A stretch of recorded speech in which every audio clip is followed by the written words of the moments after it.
طيب، بسم الله الرحمن الرحيم، والصلاة والسلام على سيدنا محمد وعلى آله وصحبه وسلم. أعزائي والصبايا والشباب، عودة إلى الماتلاب مرة أخرى. نستكمل إن شاء الله النقاش في حول الآليات اللي بتساعدنا على كتابة يعني برنامج ماتلاب ولو كان بشكل صغير. الآليات والتولز اللي بنستخدمها في منها هذا اللي أمامنا على الشاشة اللي هي بسميها relational operator. relational operators احنا بنعرفها، يعني هي مش جديدة علينا. منها الإشارات هذه اللي هي less than or equal to, greater than or equal to. هذه إشارة الإيكوال اللي كنا عنها في السابق. غير الاساينمنت اوبريتور، هذه not equal، هذه الإشارة not equal. يعني أعتقد كلكم بيعرف هذه الإشارات عن طريق الماتلاب بطريقة أو بأخرى، شوي بتختلف لأنه هنا الإيكوال بتكون بعد إشارة less than والgreater than. طيب، خلينا نستخدم هذه relational operators في العملية الرياضية في داخل الماتلاب. تصور إني أنا عندي في الماتلاب، لاحظ هذه الدبل ارو هنا بتعطيني وين محل الكورسر في الكوماند ويندو، أو إذا بدك تحطه في السكريبت فايل. لو كان عندنا array 3 عناصر اللي هي 6 و3 و9 y 3 عناصر زي ما احنا شايفين، لو حطينا هذا الكوماند، حطينا z equals قارنت عناصر الx بعناصر الy بحيث انه الx اقل من y. فأنا شو بسوي في هذه الأوبريتور؟ شو بتعمل؟ إنه بتقارن العنصر الأول من x مع العنصر الأول من y، والعنصر الثاني من x مع العنصر الثاني من y، وهكذا. أيهما بيستجيب لهذه الكونديشن بيعطيني 1. إذا ما بتحقق الكونديشن بيعطيني 0. ف6 is less than 14 أعطاني 1، تحقق الشرط. لكن 3 مش أقل من 2 فأعطاني 0، وال9 مش أقل من 9 أعطاني 0. ففي هذه الحالة هذا relational operator. في عندنا كمان z equal x greater than y، نفس العملية. 6 وال14 طبعا ما بيعطيني، 6 أقل من 14 مش أكثر فأعطاني 0. 3 أقل من 2 فأعطاني 1، وال9 مش أقل من 9 فأعطاني 0. يعني هذه relational operators بيعطيني يا 0 يا 1، يعني يا تحقق الشرط أو ما تحقق الشرط. طيب، خلينا نشوف لو أخذنا كمان مثال آخر. z x not equal to y، عناصر الx اللي مش بتساوي y. يعني 6 لا تساوي 14 وال3 لا تساوي 2، لكن 9 بتساوي 9. فإحنا متوقعين إن تكون 1 1 0، لأنه الأول ما كان يساوي، فذلك تحقق الشرط اللي إحنا بدنا إياه. فالجواب 1 1 0. طيب، z x is equal to y، هذه بتكون تعطيني 0 0 1، لأنه بس الرقم 9 بيساوي رقم 9 في كلا الحالتين. في بعض المرات بحاجة إنك أنت تعمل comparison مش بس مع عناصر كل واحد، يمكن عناصر واحد منهم مع رقم معين. يعني بدي أقارن كل عناصر الإكس مع 8، مع عنصر 8. فعندك 6 بتقارنها مع 8، هل هي أكبر من 8؟ الجواب لا، فأعطاني 0. هل 3 أكبر من 8؟ الجواب لا، أعطاني 0.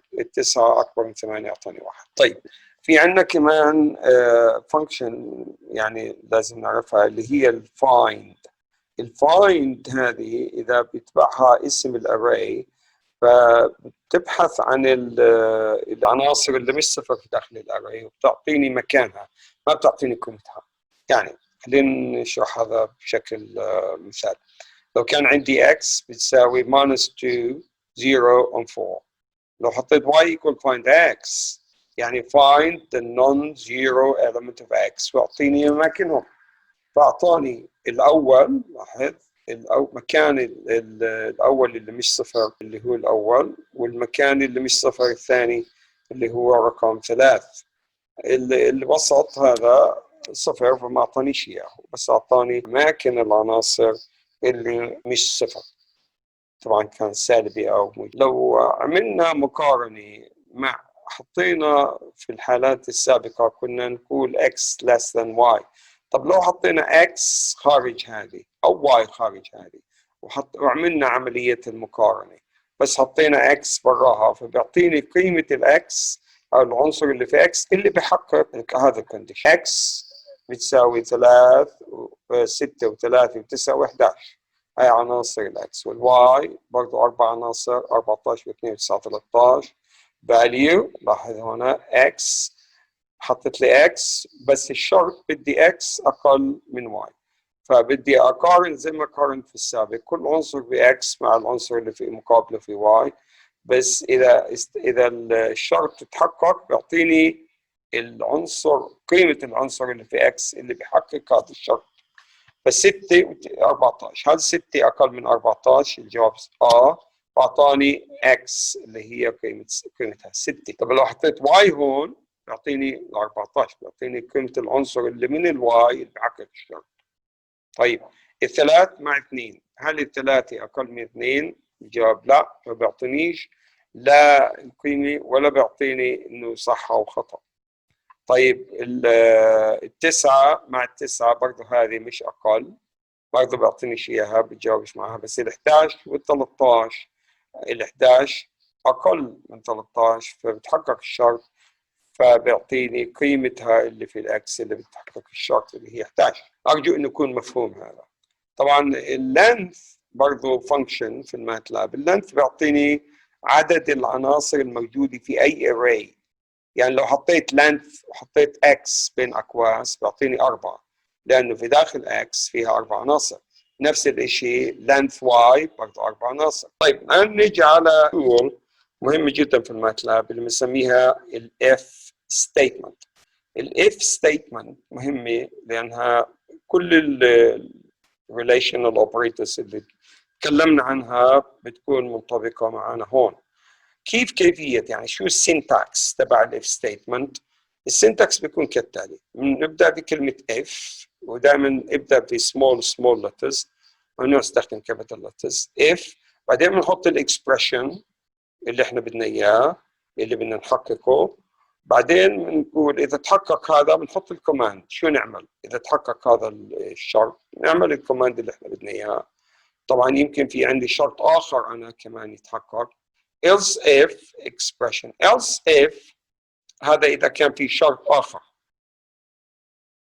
فبنحط الإكسبريشن بعدين بنحط الكوماند.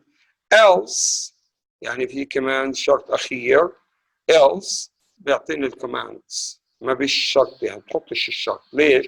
لأن الشرط الأول إذا تحقق بيعطيني كوماند، الشرط الثاني إذا بتحقق بيعطيني كوماند، الشرط الثالث إنه هو كل الحالات المتبقية فبحطهاش، بس بحط else. لاحظ else if كلمة واحدة. else spelling مهم إنك تحفظ spelling. طيب بعد ما خلصني الكوماند الأخير حط لي end، فلاحظ إنه ال if statement بتبدأ في if تنتهي في end. إذا ما حطيت end ما راح اللوب يطلع. هسا يمكن في عندنا في الستيتمنت ما عندناش إلا condition واحد، بس بنستخدم الاف وبعدين end. اذا عندنا تو كونديشن بنحط if بعدين else، ما بنحط else if. ليش؟ لانه الelse if بتكون في حالات وجود 3 عناصر، 3 شروط، فبتبدا في الاف else if بعدين else بعدين end.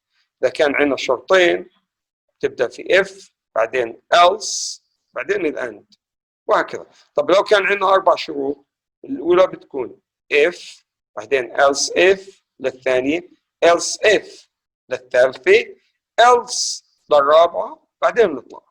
يعني آخر واحدة لازم تكون else. طيب هذا خلينا نشوف مثال على هذا. طلعنا على هذا المثال الرياض، في عندنا y is equals to 15 times square root of 4x plus 10 if x greater than or equal to 9. في كل الحالات هذه بتكون هذا الواي قيمتها. طيب إذا كانت x بين الصفر يعني أكبر أو equal to 0 لكنها أقل من 9، بتكون الواي يساوي 10x plus 10. الحالة لما يكون x سالب الواي لازم تكون تساوي 10. فهذه typical يعني example بنقدر نحط فيه ال if statement. لاحظ كيف بدينا if حطينا الكونديشن اللي هي x greater than or equal to 9 حسب ما موجود عندي. حطيت الستيتمنت اللي هي امامها اللي هي y is equal 15 times square root of 4x. هذه 4 times x، تلاقي منسية الإشارة times أو ستار زي هذه، يعني لازم تكون 4 times x plus 10. طيب ال else if، لأنه عندي ثلاثة conditions. ال else if x greater than or equal to 0 اللي هي الحالة الثانية. طب ليش ما أخذناش less than 9؟ لأنه less than 9 هي ضمنيا موجودة في ال x greater than 0، لأنه الكونديشن الأول هو 9 وما أعلى، أخذ التسعة معاه وما أعلى، فباقي الأرقام اللي من 0 لحديت التسعة بس مش داخل التسعة فيها، التسعة مش داخلة فيها، فصارت else if x is greater than or equal to 0، هذه ما بدخل فيها التسعة. y is equal 10 times x plus 10 else بالحالات، يعني الحالات الأخرى اللي هي الحالات لما تكون x سالبة، ففي هذه الحالة y بنخليها 10. طيب هذا أرجو أن يكون مفهوم. إن شاء الله بنمر على أمثلة أخرى مشان نشوفها. طيب في عندنا كمان two tools مهمات، for loop والwhile loop. إيش الفرق بين الفور لوب هذه بين الوايل لوب؟ الفرق بينهم إنه الفور لوب نستخدمه في الحالات اللي بنعرف عدد التكرار. إذا كان العملية اللي بدنا نكررها ما بنعرف عدد المرات اللي نكررها، نستخدم الوايل لوب. خلينا نشوف أمثلة على هذا. خلينا نشوف هذا المثال. هذا المثال بستخدم الفور لوب وهو بده يجد لي هذا، يعني خلينا نشوف المثال ونشرحه ونعرف كيف الفور لوب يعني بيشتغل. لاحظ m is equal 0. طبعا انت في البدايه لازم تحط CLC وتحط clear مشان نبدا دائما السكريبت. هذا سكريبت فايل، دائما بنبدا من صفر. ال m is equal 0 عندي variable بده يستخدمه فحطيته m is equal 0 بدايه. ال x1 هون هذه يمكن ما مرش علينا، نحط x بعدين قدامها 1. شو معنى ال x وقدامها 1 بين اقواس؟ معنى ذلك انه الاكس هي عباره عن مصفوفه فيها عناصر، العنصر الاول اللي فيها بنحطه بين اقواس هيك بنحط فيها 1. طبعا اذا كان عنصر 2 by 2 الماتريكس بنحط دائما المكان عن دبل اندكس، يعني 1 و2 او 1 و3. الان عندنا اكس بس رو ماتريكس، فالعنصر الاول في اكس is equal to 10. الآن ندخل للفور لوب. for k is equal 2 to 3 to 11. لاحظ استخدام الكولون. الكولون هذا بستخدمه مشان نعمل generation of numbers. لاحظ الكي مش array، الكي بتغير قيمتها لكنها مش array. for k دائما اللي بعد الفور بتكون عبارة عن بتغير، يعني قيمته بتتغير على طول، بس هو مش array، يعني ما في عنصر الأول وعنصر الثاني زي x. طيب for k بدنا نبدأ من 2 ل 11 in steps of 3، يعني k بدها تأخذ 2 والعنصر الأول، العنصر الثاني 5، العنصر الثاني راح يكون 8، والعنصر الأخير 11. كل مرة مزيد 3. طيب for k is equal 2 to 3 to 11 m is equal m plus 1 xm plus 1 is equal xm plus k to the power of 2. بعدين حطينا end، في عنا 4 في عنا end، لازم هذول تنتبه لهم. الاند والفور لازم يكونوا موجودات والا اللوب ما بيطلع. طيب يعني بنبدا في k 2، الام بتصير m زائد 1. طبعا الام 0 فصارت m فيها 1، القيمه الام هسه صار فيها 1. طيب الاكس ام بلس 1 يعني اكس 1 زائد 1 يعني اكس 2 يساوي اكس 1 اللي هي 10 زائد 2 قوة 2 اللي هي 4، فصارت اكس 2 is equals to 14.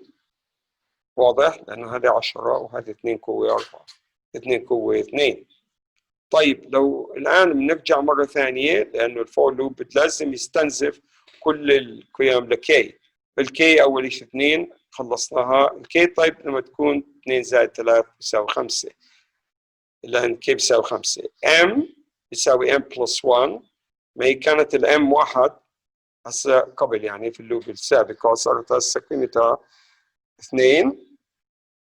اكس 2 زائد 1 يعني اكس 3 بتساوي اكس 2 14 زائد كي تربيع اللي هي 5 تربيع. 5 تربيع اللي هي 25 زائد 14 39 and so on. فاحنا بنضلنا نعمل العمليه حتى نخلص، حتى نيجي لاخر قيمه. طيب القيم هسه كلياتها، القيم للكي بتاخذ زي ما قلنا هذه القيم، وام برضه بتبدا من صفر من 1 بعدين بصير 2 بعدين بصير 3 and so on و4. هون في شويه خطا، هون x1 مش 14، x1 هو معطيني اياها 10، هذه الاكس 2 14 والاكس 3 يساوي 39 والاكس 4 يساوي 103 والاكس 5 يساوي 224. طيب خلينا نشوف الوايل لوب. الوايل لوب بيعمل طريقة تقريبا نفس عملية الفور لوب، لكنه بيستخدم الاف ستيتمنت او الكونديشنال ستيتمنت. لاحظ اكس يساوي 5 كي equals 0، الكي هذه بنعتبرها كاونتر يعني اللي بتعد، while x is less than 25. لاحظ حطاني كونديشن، قال لي ما دامت x اقل من 25 اعمل هذه واعمل هذه واعمل هذه بعدين وقف. لاحظ الوايل وبعدين end، وهذول الثلاث اشياء لازم نعملهم بعد تحقق الشرط. طيب ما هو الاكس اعطاني اياه 5، فلما اول ندخل على الوايل لوب نلقى الشرط تحقق لانه 5 اقل من 25. الكي شو بصير؟ كي اصلا كان دخلنا اللوب فيها كانت 0، الكي صارت 1. واي 1 تساوي 3 ضرب اكس. طب ما هي اكس كنا 5 15 يعني واي 1 تساوي 15. طيب والاكس الان بتساوي 2x minus 1. طب هي الاكس 5 ضرب 2 10 ناقص 1 9. الآن التسعة هذه بنقارنها مع 25، تحقق الشرط ندخل اللوب، ما تحقق الشرط نطلع. فالتسعة أقل من 25، الكي صارت 2 لأنه كانت قبل 1 هسه صارت 2. واي 2 يساوي 3 ضرب اكس، كنا الاكس 9، 3 ضرب 9 27. الآن الاكس الجديدة الآن بدها تتحقق لما نعمل هذا الضرب. الاكس الجديد يساوي 2 ضرب 9 18 ناقص 1 17. الان نرجع لللوب وبنقارن ال 17 مع 25، اذا تحقق الشرط نعمل اللي تحت، ما تحقق الشرط بنخرج من اللوب. هذا هو اللي بصير. انت لما تعيش هذه يعني هذه الخطوات او تمشي ستيب باي ستيب راح فعلا ابريشيت، راح تعرف شو اللي انت بتعمله عن واقع، يعني ما بتظلوش الامر بس هكذا. طيب خلينا ناخذ كمان مثال عملي على الفور لوب. لاحظ السؤال شو بقول، بقول لي write a script file، يعني فايل مش على interactive window، بدنا نروح نكتب script file. Write a script file to compute the sum of the first 15 terms in the series 5k squared minus 2k، وبكل k بده اياها تكون تبدا من 1 ل 2 ل 3 لحد 15. فهو بقول لي بدي انا اكرر العمليه 15 مره، اجد قديش كل مره قديش قيمه هذه المتسلسله قديش قيمتها واجمعها مع السابق. يعني بدي كل مجموع اللي بدي مجموع الارقام اللي بعد ما اعوض في هذه المعادله قديش بكون المجموع. خلينا نقول نعتبر انه المجموع يساوي التوتال، فبنحط التوتال از ايكوال 0 مشان نفضي نتاكد انه هذا الرقم او هذا الاسم بدل ما نحط اكس وواي لاحظ نحط كلمات بتدلنا على اللي احنا بنشتغل فيه. فالتوتال از ايكوال 0. الان for k is equal 1 to 15، ما هو بده اياها من the first 15 terms 1 to 15، فصارت التوتال تساوي زي هذه المعادله 5k squared minus 2k plus total. ليش plus total؟ لانه كل مره بدنا نكرر العمليه ونحط المثال الناتج في داخل التوتال، وبعدين بحط لي end. هاي لاحظ الفور لوب بس فيها ستيتمنت وحده، هذه الفور وهذا الاند. الان بعد ما نخلص من اللوب نأخذ على إخراج النتائج بطريقة مفهومة عن طريق كتابة الديسب. عشان ديسبلاي بيكتب لي هذا على السكرين إنه the sum for 15 terms is، وبينتظر حتى يعطيني الديسب الثاني الرقم اللي هو صار 5960. طيب أرجو أن يكون موضوع. خلينا نشوف هذا السؤال عن طريق الوايل لوب. الوايل لوب هي نسأل السؤال write a script file to determine how many terms are required for the sum of the series 5k squared minus 2k.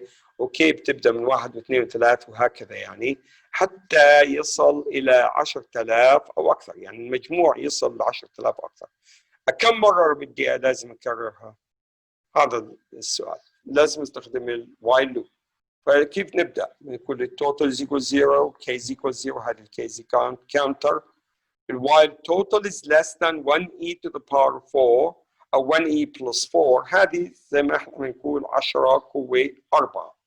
الاي هنا قوه، ف10 قوه 4 اللي هي 10,000، او نكتب 10,000 ايهما بيمشي يعني. لاحظ while total is less than 10,000 اعمل التالي اللي هو ضيف 1 على الكي، لانه الكاونتر كل ما دخلت بضيف 1. التوتال بيعطيني اياه من المجموع هون يساوي 5k squared minus 2k plus total and end while end. بعدها الاوتبوت نستخدم طبعا الديسب ستيتمنت مشان تشرح لي وتبين لي شو اللي صار. الديسب بدي اياه يكتب لي هذه الكلمات مشان احط بعدها النتيجه، وانا عارف ان النتيجه بتخص النمبر اوف terms. The number of terms is disp k. راح نشوف هسه قديش النمبر اوف terms. disp the sum is، بعدين احط التوتال قديش التوتال اللي عملنا. فهاي هو الجواب. The sum is 10,203 after 18 terms. حاول انت يعني تعمل هذه في الماتلاب عندك وشوف شو النتيجه، فعلا هذا صح ولا غلط. حتى لو طبعت الطباعه يعني ونقلت نقل ما بهم، في البدايه هيك يعني العمليه مسموح فيها انها تتحمل هذا، لكن فيما بعد شوي شوي انت بتصير تعمل البرنامج لحالك. طيب خلينا نشوف كمان مثال اخير. هذا المثال الحقيقة مش هندسي. بكل determine how long will it take to accumulate at least 10,000 pounds in a bank account if you deposit dollars initially and $500 at the end of each year if the account pays 5% annual interest. يعني في عندنا حالة إنه البنك إذا حطينا $500 في البنك وخليناهم في البنك، فالبنك في أول سنة بده يعطيني interest 5%، وبس بشرط إني أنا أعطيه $500 at the end of each year. يعني at the end of year 1 لازم أعطيه أنا $500. فبظل المبلغ اللي حطيته أنا أساساً اللي $500 زائد الانترست منهم زائد $500 اللي انا بحطهم جديد، فبيعمل لي هذول التوتال اماونت اللي بروح للسنه القادمه او السنه اللي بعدها. فالتوتال مهم ان نحطه. طيب لاحظ كيف العمليه. فالاماونت is equal 500، الكي is equal 0 while amount is less than 10,000. فهو بده accumulate قديش عدد السنين اللي بيحتاجهم حتى يصل الى $10,000. فواضح انه هنا عندنا الوايل لوب. في هذه الحاله الاماونت is equal 500 اللي هي اللي احنا الزلمه حطها ديبوزيت في البنك. الكي is equal 0 هذه الحاله الاولى. while amount is less than 10,000 ما دام المبلغ اقل من 10,000 اعمل لي التالي. الكي بصير كي زائد صارت الاماونت تايمز 1.05. ليش 1.05؟ لأنه إحنا المبلغ اللي بده يصير في آخر السنة بيكون المبلغ الأساسي اللي هي amount مضروبة في 1 زائد المبلغ اللي جاي من الانترست. وعلى فكرة الانترست حرام وهذا كله حرام بحرام، فنسأل الله سبحانه وتعالى أن يعافينا من الربا وما يتعامل مع الربا أبدا أحدنا، حتى ولو صار ما صار معه. هذه الأموال الربوية بتمحق كل شيء، بتمحق المال وبتمحق الصحة، فهذه بس تذكرة يعني. فالاماونت بتساوي اماونت مضروبة في 1.05 اللي هي المبلغ الأساسي زائد ال 5% اللي البنك بيعطيه على هذا المبلغ، زائد ال 500 اللي بحطها في نهاية السنة، لأنه الوعد إنه هو المستثمر يدفع كمان 500 في نهاية السنة ويخلي أرباحه أو خلي الانترست موجودة في البنك. فصارت المجموع يساوي amount times 1.05 زائد ال 500. بس بعد ما نعمل هذه ونحطها في الاماونت، الماتلاب بروح بيعمل comparison while amount is less than 10,000. إذا كان هذا المجموع أعطاني المبلغ أقل من 10,000 بينزل مرة ثانية، بحط لي الكي بيساوي كي زائد 1، يعني صارت كي 2. الأماونت بيساوي الأماونت تايمز 1.05 زائد 500، بصير عندنا أماونت جديدة. وبعدين إذا تحقق هذا الشرط، بعدين بيجي الماتلاب بيعمل